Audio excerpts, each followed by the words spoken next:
Si votre café du matin est indispensable, imaginez un monde où il devient difficile de trouver quelqu'un pour vous le servir.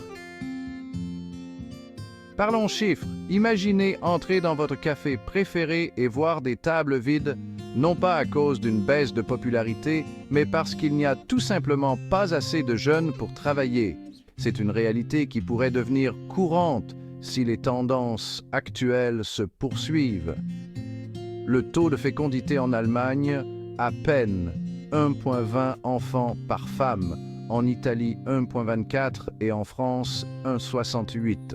Cela signifie que chaque génération est plus petite que la précédente, créant un déséquilibre démographique qui pourrait avoir des répercussions profondes sur l'économie et la société. Les écoles ferment, les entreprises peinent à recruter et les systèmes de retraite sont sous pression. En Corée du Sud, il a chuté de 0,78 à moins de 0,60. Ce chiffre est alarmant, car il est bien en dessous du taux de remplacement nécessaire pour maintenir une population stable. Les jeunes couples sud-coréens reportent ou renoncent à avoir des enfants en raison des coûts élevés de l'éducation et du logement, ainsi que des longues heures de travail. Et devinez quoi? Les grandes puissances économiques en ressentent aussi les effets. Une population vieillissante signifie moins de travailleurs pour soutenir les retraités, ce qui peut entraîner une augmentation des impôts et une diminution des services publics. Les entreprises doivent s'adapter à une main-d'œuvre plus âgée et certaines industries pourraient disparaître faute de personnel.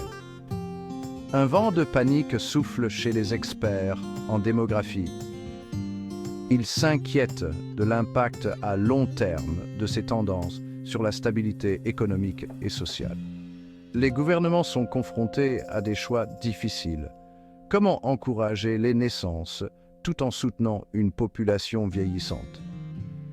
Il n'y a pas si longtemps, ils nous mettaient en garde contre une explosion démographique dépassant les 10 milliards d'habitants. Les préoccupations portant sur la surpopulation, la pénurie de ressources et les impacts environnementaux. Mais aujourd'hui, le scénario a radicalement changé. Mais face à la baisse des taux de natalité, ils ont dû revoir leurs prévisions. Les projections démographiques sont constamment mises à jour pour refléter les nouvelles réalités. Les experts doivent maintenant envisager des politiques pour gérer une population en déclin plutôt qu'en croissance. On s'attendait à un pic de plus de 10 milliards, avant de redescendre à 7 milliards d'ici la fin du siècle. Cependant, les nouvelles données suggèrent que ce pic pourrait ne jamais être atteint. Les taux de natalité en baisse dans de nombreux pays signifient que la population mondiale pourrait commencer à diminuer beaucoup plus tôt que prévu. Mais le plus surprenant, c'est que des études récentes montrent un déclin encore plus marqué. Les chercheurs sont de plus en plus préoccupés par la rapidité de ce déclin et par les défis qu'il pose. Les politiques actuelles pourraient ne pas suffire à inverser la tendance. Oubliez les 10 milliards.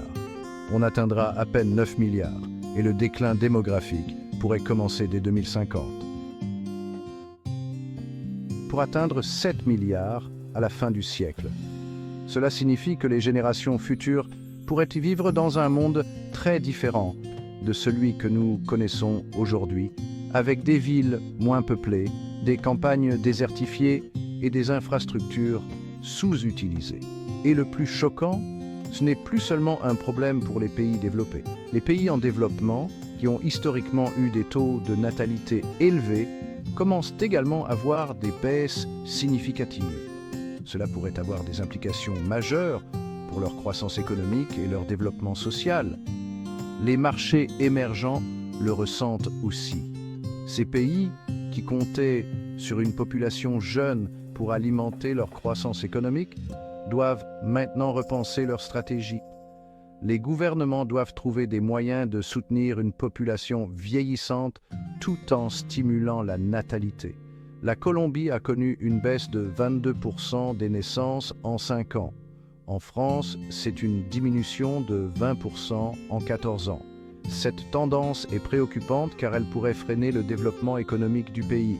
Les hôpitaux et les écoles doivent s'adapter à une population plus petite et les politiques sociales doivent être révisées pour soutenir les familles. le taux de fécondité du Mexique est désormais inférieur à celui des États-Unis. Cela montre à quel point la dénatalité est devenue un phénomène mondial. Les familles mexicaines ont de moins en moins d'enfants, ce qui pourrait avoir des répercussions sur la main-d'œuvre, l'économie du pays, mais aussi les logiques migratoires entre les deux pays. Même l'Afrique, traditionnellement connue pour ses taux de natalité élevés, connaît une baisse.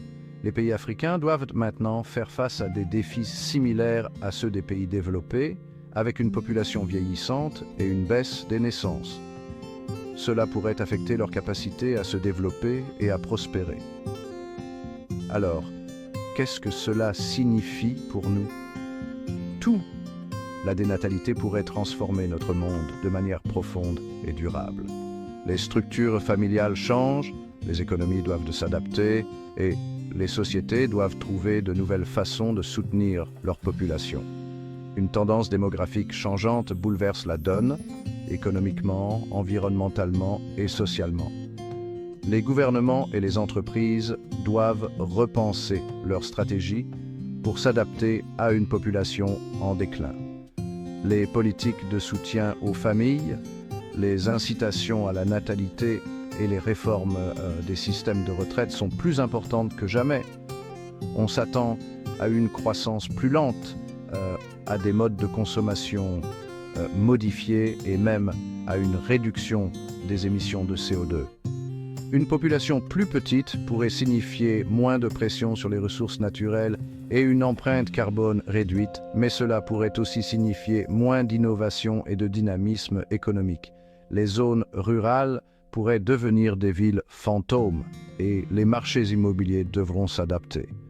Les jeunes quittent les campagnes pour les villes, laissant derrière eux des communautés vieillissantes et en déclin.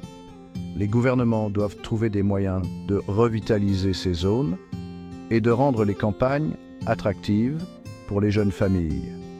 Un monde avec un nombre insuffisant de naissances pour maintenir sa population n'est pas qu'une statistique, c'est un changement radical dans la structure même de notre existence. Nous devons repenser notre approche de la famille, du travail et de la société pour naviguer dans ce nouveau paysage démographique. Les choix que nous faisons aujourd'hui détermineront l'avenir de notre monde.